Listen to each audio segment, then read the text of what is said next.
Chi ancora sta bene non capisce che poi sarà il suo turno. Dobbiamo avere pazienza, fede e perseveranza. Si sveglieranno, ma non sarà semplice. Dove eravamo quando la nostra cugina Grecia è stata dissanguata dall'Unione Europea, dalle banche, da Draghi? Io ho iniziato la mia protesta da solo e l'avrei portata avanti anche da solo, perché sentivo che era la cosa giusta da fare. Ma ringrazio tutti quelli che mi hanno supportato e compreso. Non è difficile stare seduti 2 settimane a terra senza mangiare. Il difficile è fare 2 lavori per portare a casa il pane. Lo Stato non può permettere l'interruzione violenta.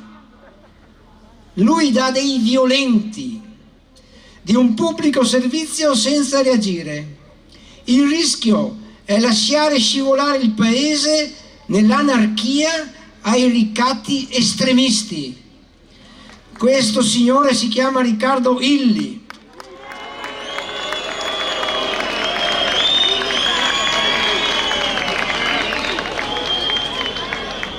Allora noi adesso sappiamo di avere dei nemici, sappiamo da che parte stare ed è compito di ciascuno dimostrarlo concretamente quando andiamo a fare la spesa o a prenderci un caffè.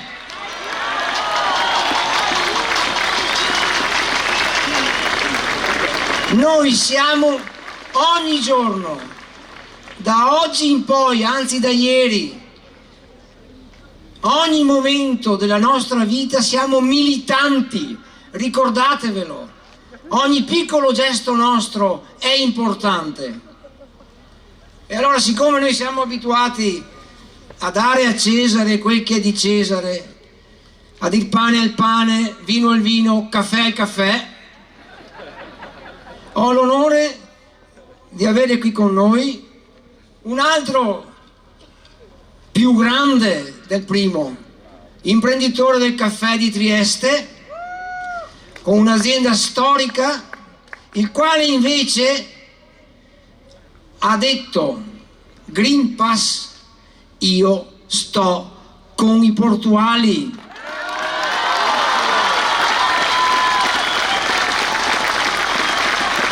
Oggi siamo senza libertà. È con grande onore che presentiamo il signor Martino Zanetti, il presidente della Hausbrand Trieste 1892. Io sono ufficiale degli Alpini.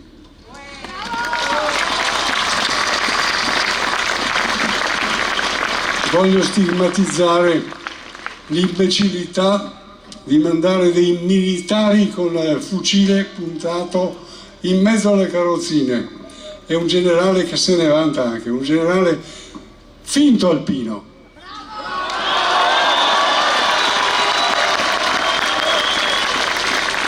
Mi ha scritto una lettera disapprovando, non è un gentiluomo costui. E hanno dimenticato quello che hanno giurato. Io ho giurato sulla Costituzione per il popolo sovrano. Pertanto,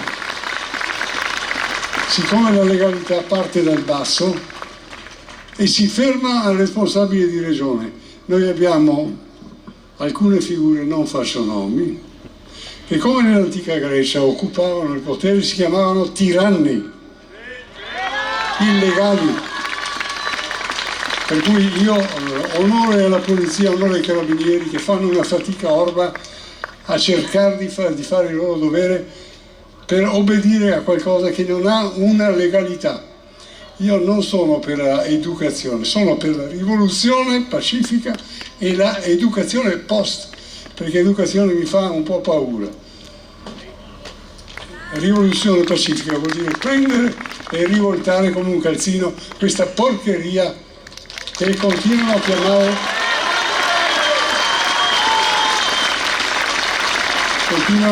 Stato. Non esiste lo Stato italiano, esiste l'Italia, noi, ma lo Stato non esiste tecnicamente più. Abbiamo svenduto l'industria di Stato in un'economia normale, un equilibrio tra l'industria statale e quella privata è il benessere. È stata svenduta, neanche venduta. Quando ho visto i portuali che conosco prendere le legnate, quando ho visto gente che non prende più lo stipendio, quando per ordine di chi non ha il diritto si ordina alla gente di farsi bucare, la violazione del corpo. La Costituzione per prima dice che il corpo è inviolabile. Ficcare dentro al corpo una porcheria.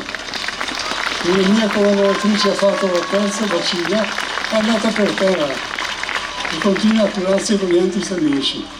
Non fatevi il terzo vaccino.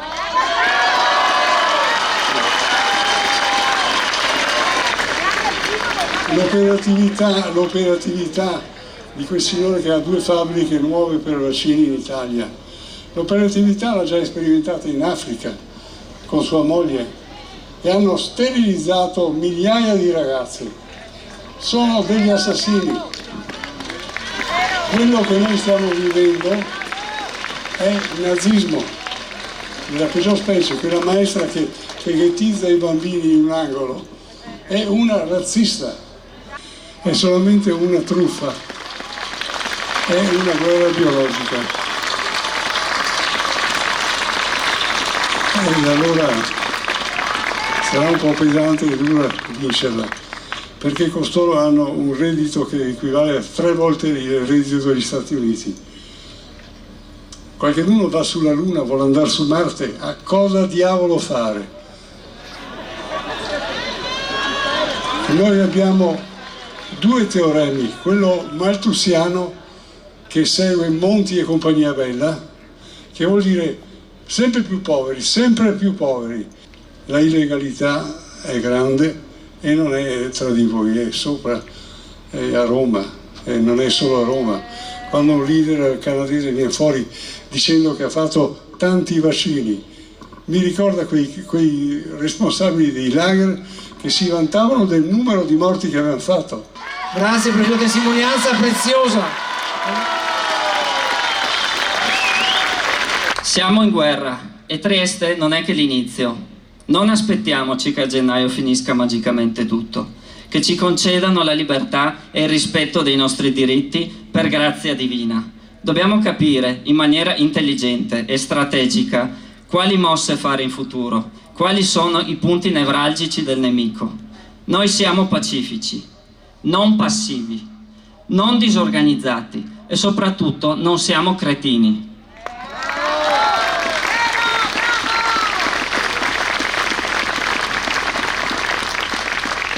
Concludo.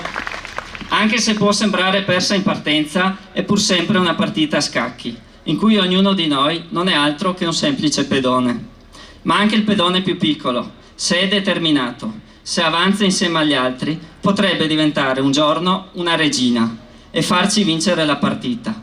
Il governo ha fatto la sua mossa, adesso tocca a noi e faremo scacco matto. Grazie. Grazie Cristo, grazie. Buonasera a tutti. Allora mi presento, sono uno come voi, né di più né di meno. Sono io che ringrazio voi e ringrazio tutti quelli che in queste settimane sono tornati a manifestare con il sorriso, perché vuol dire che noi a Trieste, semplicemente da portuali, abbiamo ridato la speranza alla gente. Questo noi ci inorgoglisce, ci dà tanta responsabilità, ma questa responsabilità non ci spaventa per nulla, anzi siamo contenti di rivedere sorrisi. Noi a Trieste abbiamo avuto tante persone che sono venute a trovarci, ci hanno abbracciato, ci hanno raccontato le loro storie, e quello che dico io che è importante è che ognuno si racconti le sue storie, anche se non si conosce, perché è quello che ci hanno portato via in questi anni. L'importanza di parlare tra di noi, il fatto di non vergognarsi di parlarsi, di avere momenti di difficoltà, Questo significa essere umani, non aver paura di parlare dei propri problemi, tanto li abbiamo tutti, non possiamo dire che non ci sono. Quello che dico io è che a Trieste è scoppiata una scintilla perché magari noi sul nostro lavoro siamo abituati così. Per noi è la normalità essere solidali, essere fratelli veramente, e quello che ci dà più orgoglio è vedere che questo nostro modo di essere sta uscendo fuori dal porto.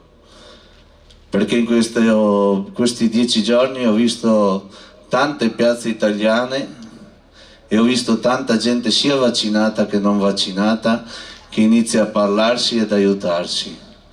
Questo significa che veramente iniziamo a capire che tutto quello che deve succedere in Italia deve succedere dal basso e non imposto dall'alto.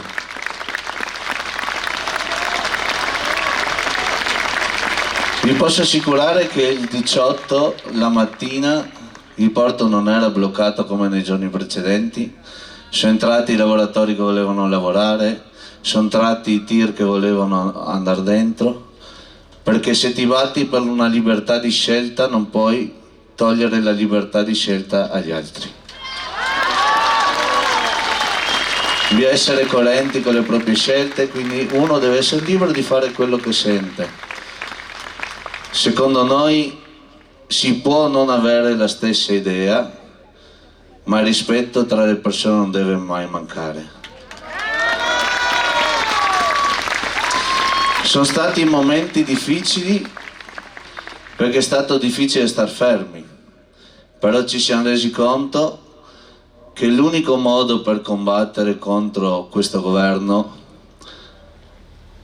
è comportarsi nel modo che loro non capiscono e non capiranno mai, cioè essere pacifici, far parlare il cuore e non la testa o il portafoglio è una cosa che loro non capiranno mai. Io non sono uno abituato a parlare, anche se adesso mi vedete parlare dappertutto.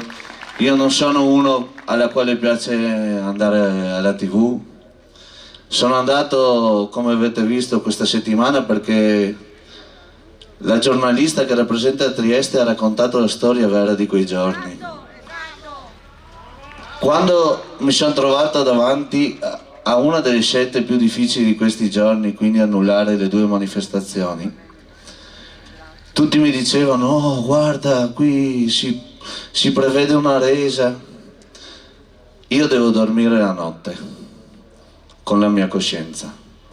E quando ho capito che veniva messa in pericolo l'incolumità delle persone, delle famiglie, dei nonni e dei nostri figli, ho detto piuttosto, scusate il francesismo, ma sono sempre un portuale, piuttosto mi faccio una figura di merda con tutta Italia, ma nessuno si deve far male, nessuno deve essere strumentalizzato, nessuna piazza deve passare come la piazza di quelli che vogliono distruggere tutto, anche perché a Trieste stanno venendo persone da tutta Italia e noi ci siamo resi conto che non potevamo dar sicurezza più a nessuno che non si facesse male, e questa era l'importanza, anche perché il governo ne avrebbe approfittato per magari farci stare a casa dalle 8 di sera in poi, non farci fare più queste bellissime manifestazioni e avremmo perso in partenza. Facciamo capire che non siamo noi gli extraterrestri, ma sono loro, siamo già a un buon punto di partenza. Perché l'esempio sarà capitato anche a voi quando fate un discorso normale con qualche amico e vi dice: ma tu non sei normale. Ma guarda che io sono normale, forse tu sarai un extraterrestre. Perché se accompagno una vecchietta sulle strisce è normale, se porto le borse della spesa a una nonna su per 5 piani è normale. Non vergogniamoci più di fare le cose normali. Le cose normali sono queste, le cose normali vuol dire ritrovarsi a casa a mangiare una pizza, anche se non se la si pensa è uguale. Andare a prendere i nostri figli e non poterli prenderli a scuola. Questo sono schifezze, ragazzi. Noi siamo qui per i nostri figli. Io ho un bimbo di 11 anni e vedere che lui non può andare a fare sport perché deve per forza di cose farsi i tamponi in 2 giorni, questo deve portarci avanti. Dobbiamo lottare per i nostri figli prima di tutto, secondo me. Non siamo degli allocchi, no? Sapevamo che il governo, tra virgolette, ci ha mandato un portavoce, ma il governo in Italia ormai non esiste più. Abbiamo un solo uomo che decide e gli altri che fanno il portavoce. Questo è palese. Il ministro Patuanelli io lo conoscevo già da prima, essendo triestino. Quando lui mi ha guardato negli occhi quel giorno alla riunione, finita la riunione, fa: Stefano, come stai? Io l'ho guardato con un sorriso e ho detto: io bene. Tu? Tu come stai?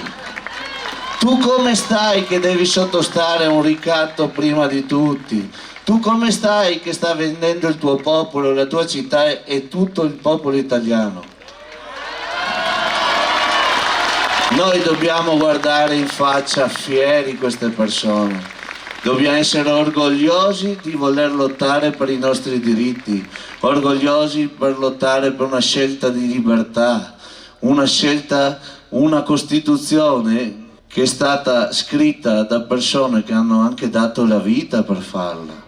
E noi non ci possiamo dimenticare di queste cose.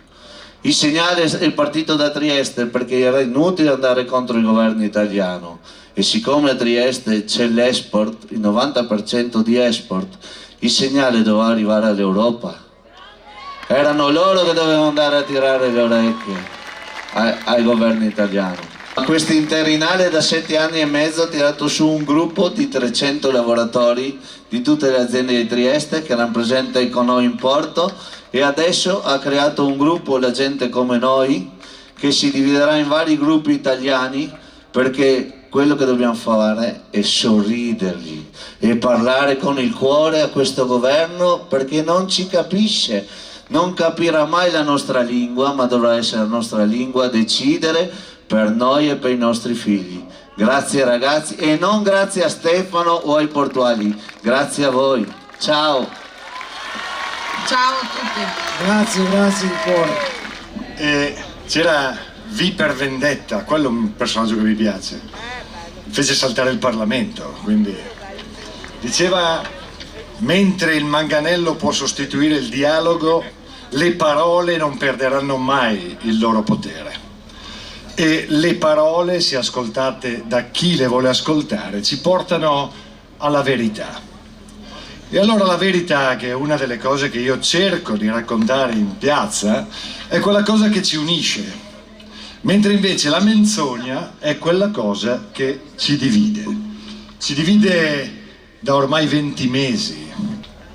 Hanno cominciato, se vi ricordate, senza dirlo, il 30 gennaio con lo stato d'emergenza che non esisteva, però lo hanno infilato. Nel mentre non c'era nulla, c'erano quelli che oggi vi vogliono rinchiudere tutti in casa, vi hanno rinchiuso, vi vogliono obbligare comunque a fare una scelta medica, vi dicevano che non esisteva nessun virus. I virus simili-influenzali esistono tutti gli anni e ce ne sono a migliaia. Poi vi hanno raccontato la storia che il virus arrivava da un mercato bagnato col pangolino che si ingroppava il pipistrello. Poi vi hanno detto: non c'è niente, andiamo a baciare i cinesi. Poi vi hanno raccontato: no, fermi tutti, chiudiamo tutto per 2 settimane, abbassiamo la curva, la appiattiamo e poi cominciamo ad andare in giro ad abbracciarci. Ci hanno fatto fare 72 giorni chiusi in casa. Poi vi hanno detto che il lockdown era per la vostra salute, che le mascherine erano per la vostra salute. Vi hanno raccontato una marea di balle sulle infezioni, vi hanno detto che non vi potevate assembrare perché anche soltanto a trovarvi in 6 a mangiare a Natale avreste fatto un casino. Nel frattempo il Napoli aveva vinto la Coppa Italia, si erano trovati in 50.000 in piazza, poi ha vinto l'Inter, poi c'è stato l'Europeo e siamo qua ancora adesso a sentire le cazzate di questa gente.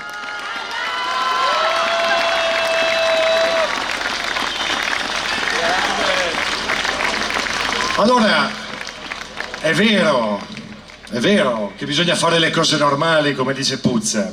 E il problema è che non te le lasciano fare le cose normali.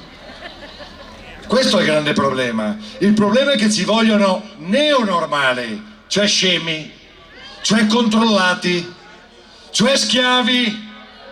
E io devo dire che è una di quelle cose che veramente non sopporto, e non la sopporto questa roba qui da ormai 20 mesi, e non mi va assolutamente di essere schiavo. Tucidide, che fu il primo a scrivere delle famose epidemie, anzi pandemie, la famosa peste greca, diceva una cosa: il segreto della felicità è la libertà, ma il segreto della libertà è il coraggio, e noi il coraggio lo dobbiamo dimostrare ogni giorno, perché se veramente vogliamo che questa tragica farsa pandemica finisca, dobbiamo tornare a riappropriarci in tutti i modi possibili di quella che chiamavamo normalità. Cioè la normalità è portare un figlio a scuola non con la mascherina, perché vi hanno raccontato un sacco di balle anche sui contagi dei bambini. La normalità è permettere a un ragazzo di fare sport. La normalità è decidere di andare a mangiare una pizza insieme, certo, ma non a casa, in pizzeria, senza bisogno di far vedere un lasciapassare fascista. Io sono uno di quelli che per primo ha cominciato ad urlare sul fatto che questa era una tirannia, che questo è un regime, questa è una dittatura.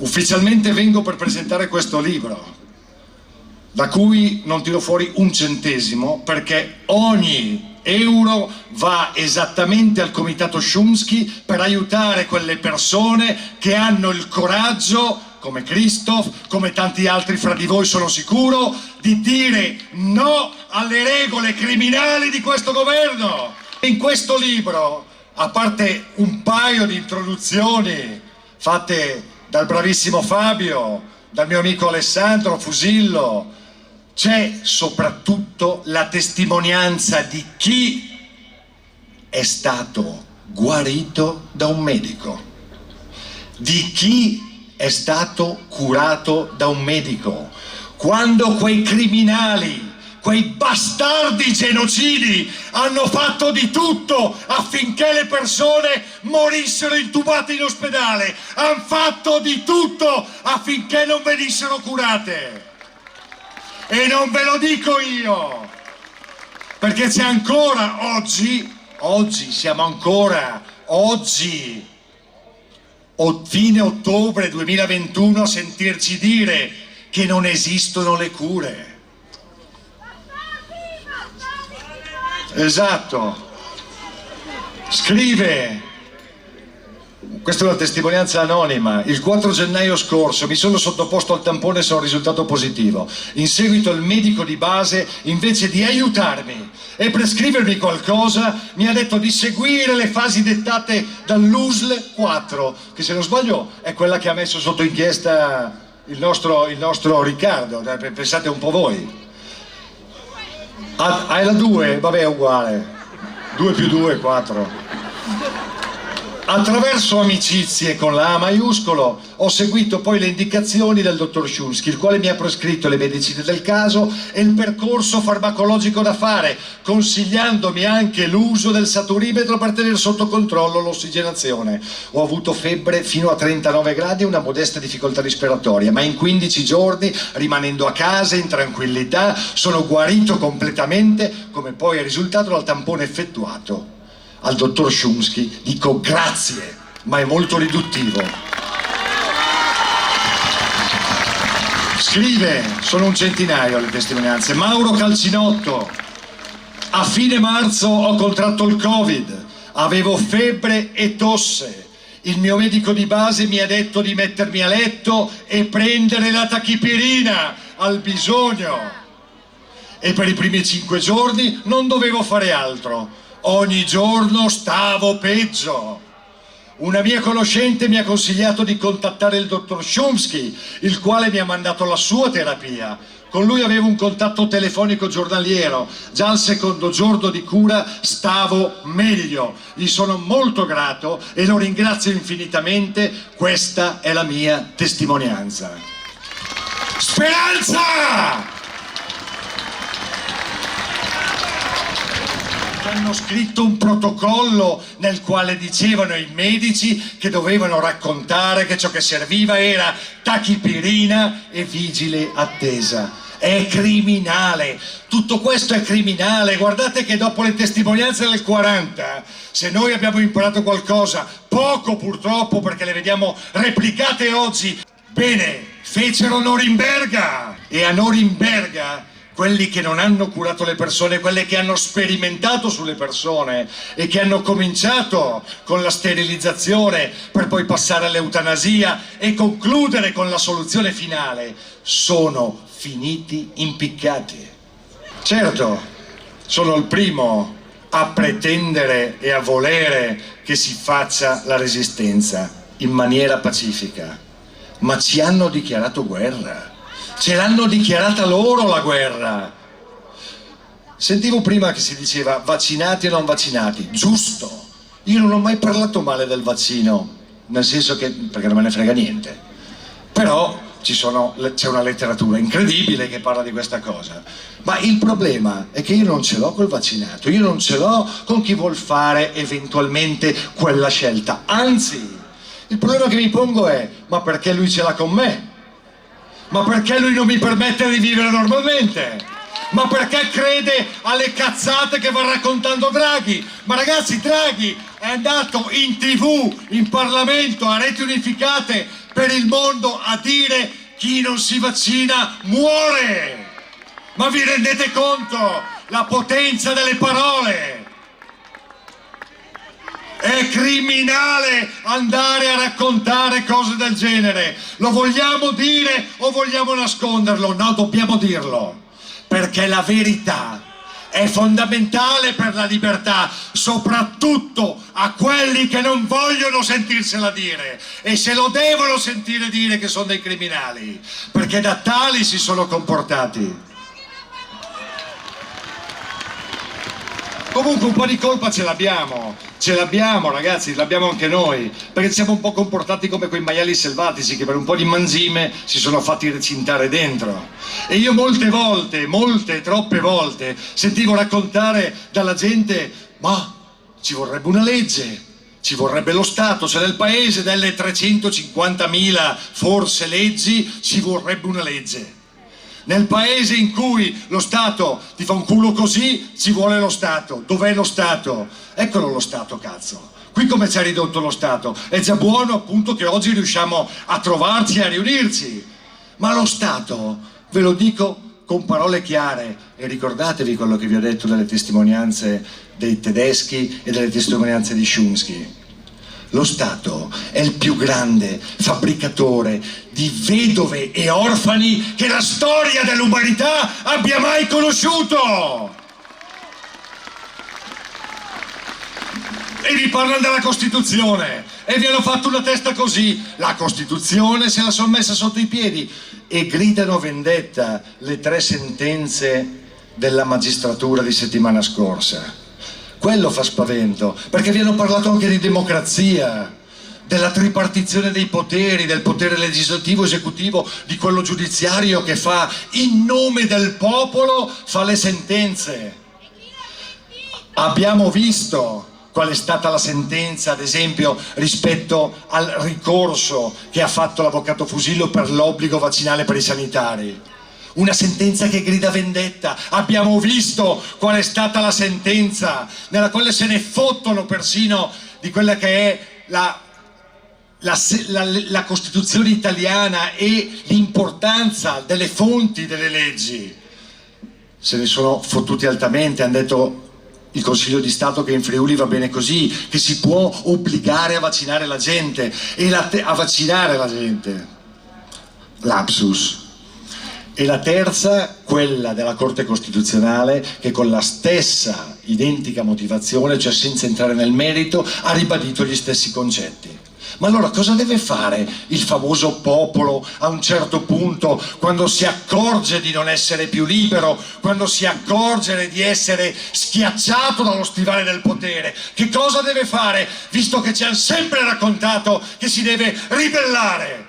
Oggi non viviamo in democrazia, viviamo in democratura, cioè una dittatura fatta attraverso la democrazia. E queste cose non sono cominciate ieri, sono cominciate molto tempo fa. Io le ho viste e le ho provate sulla mia pelle in Venezuela, dove sono stati eletti democraticamente Chavez e il suo governo. E sapete cosa hanno fatto democraticamente? Hanno ridotto il popolo alla fame.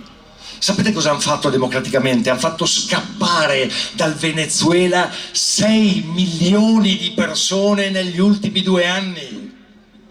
Sapete cosa hanno fatto con la democrazia? Se ne sono fottuti dei vostri diritti e dei diritti dei venezuelani. E noi siamo su quella strada. Noi abbiamo imboccato, anzi loro hanno imboccato questo cammino. E vi assicuro che non è bello. Non è piacevole, esiliarsi non è piacevole. Lo Stato è quella grande finzione attraverso la quale tutti cercano di vivere alle spalle di tutti, e lo Stato facendo così ci mette uno contro l'altro, perché mettendoci uno contro l'altro, il famoso divide et impera, quello che lo Stato fa è ottenere da parte vostra un consenso che non dovrebbe avere. Noi oggi, se siamo qua, è perché siamo veramente testimoni di verità, e se siamo qui è perché non vogliamo più credere e accettare le loro menzogne.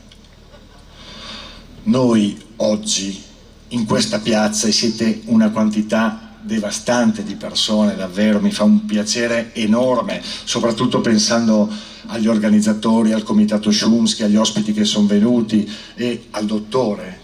Voi siete gli ultimi che tengono acceso il fuoco della libertà, e senza libertà non esiste vita, senza libertà non esiste progresso. Senza libertà non esiste umanità.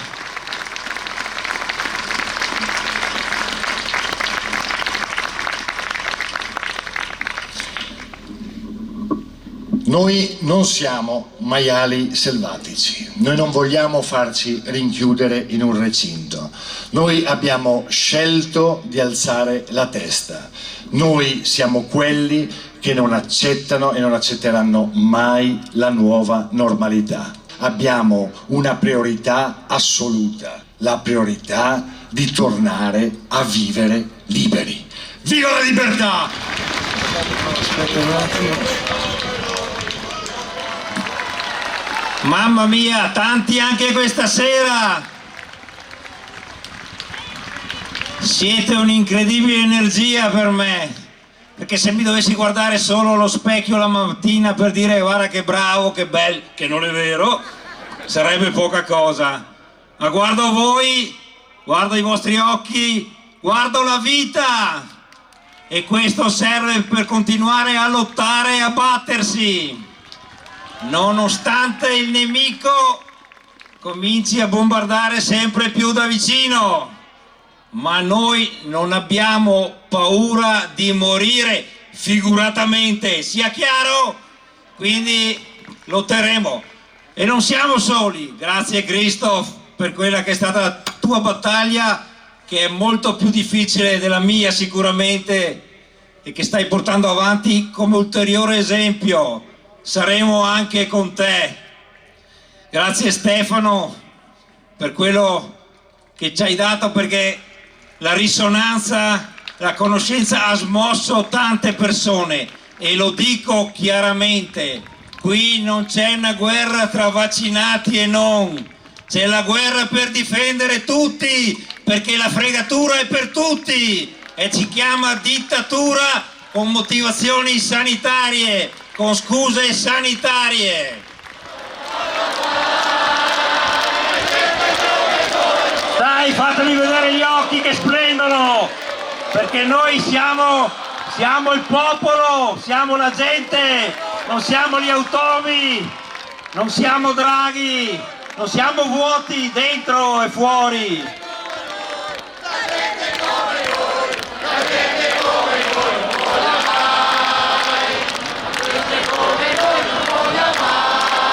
Bene, in questi giorni sono un po' stanco perché continuano le chiamate di gente in difficoltà. Qui lo ha detto Facco, è scandaloso che ci sia un mucchio di gente in giro per l'Italia e anche dall'estero che chiama per dire c'ho il Covid e non mi danno una beata mazza. Cioè, mi danno la beata tachipirina, ma potrebbe portare a essere beati anzitempo. E non vogliamo diventare beati anzitempo in nessun modo. Questo è veramente vergognoso, è una denuncia ed è la dimostrazione che si vuole perpetrare un clima di terrore. L'obiettivo è quello, continuare di terrore, si muore, lo ha detto Draghi, chi non si vaccina muore, adesso sta venendo fuori la falsità. La falsità con cui avete portato avanti le notizie e avete spaventato la gente. Bisogna avere il coraggio di dire alla gente la verità, è quello che manca quando ci confrontiamo con i governanti, tutti a raccontare balle in cui non seguono gli esempi e le coerenze con i pronunciamenti e le promesse, perché questi sono capaci di dire oh, noi questo non lo facciamo passare, dopo 2 giorni abbiamo ottenuto il risultato e quindi votiamo a favore. Cos'è cambiato? Abbiamo spostato 2 virgole. Ognuno di voi deve diventare una cellula di resistenza. È una gara di resistenza qui. Facciamo la maratona e vediamo chi ne ha di più alla fine con questi. Perché se ci mettiamo a fare la prova di forza troveranno il modo di ingabbiarci. Invece se crediamo, e io vi vedo, ci crediamo perché siete qui a prendere freddo, non è certo perché vi divertite o perché qua c'è un bellissimo esponente rock, io rock insomma vorrei essere ma sono anche a stonare, quindi perché ci credete, dobbiamo adottare quella che è stata la tattica dei Viet Cong che hanno sconfitto gli americani non a Washington, non a Seul, ma nel territorio. Quindi ognuno di voi può diventare la cellula della resistenza a casa sua con i vicini, coinvolgendo tutti, sapendo che non siamo contro nessuno, noi siamo a favore di tutti, anche per quelli che non lo sanno adesso, che noi siamo qui per loro, che ci dicono eccoli lì, chissà quanti di questi domani saranno stramazzati a terra per la febbre. Mai visto, e comunque sono qua, se serve sono qua, tocchemo ferro, se serve sono qua. E allora il messaggio che deve uscire da questa serata, come da tante altre, è che si è avviata una situazione di confronto sul territorio. Noi vinceremo, saremo resistenti in tutti i sensi, correremo avanti sempre, non molleremo, perché secondo me qualche altra misura coercitiva ce la possiamo aspettare, no? Perché in questo momento, voi sapete, lo zoccolo duro continua a essere duro, perché se sono duro, insomma, non è che mi convinse domani mattina a cambiare idea. Nemmeno se passeranno, e parlo nei miei confronti di medico, agli estremi che stanno paventando, ma non abbiamo paura di niente perché qui sono per metà polacco, quindi noi ci batteremo fino alla fine. E guardate, siete talmente tanti che non vi vedo là in fondo perché è scuro, ma più anche di che altra volta, e quindi grazie. E quando tornerete a casa e dormirete stanotte, portatevi nel cuore maggiore speranza. Abbiamo sentito esempi, li abbiamo visti, sono qui con noi, le parole sono state semplici stringiamoci un attimo la mano, datevi la mano, che tanto non vi investete, sia chiaro. Datevi la mano, alzatela un attimo. Arrivati qui non molleremo. Grazie, sotto il cielo di Santa Lucia oggi e sotto qualsiasi cielo, in qualsiasi parte di questo paese, quelli che hanno un'anima cantano, lottano e si vogliono bene. Grazie a tutti!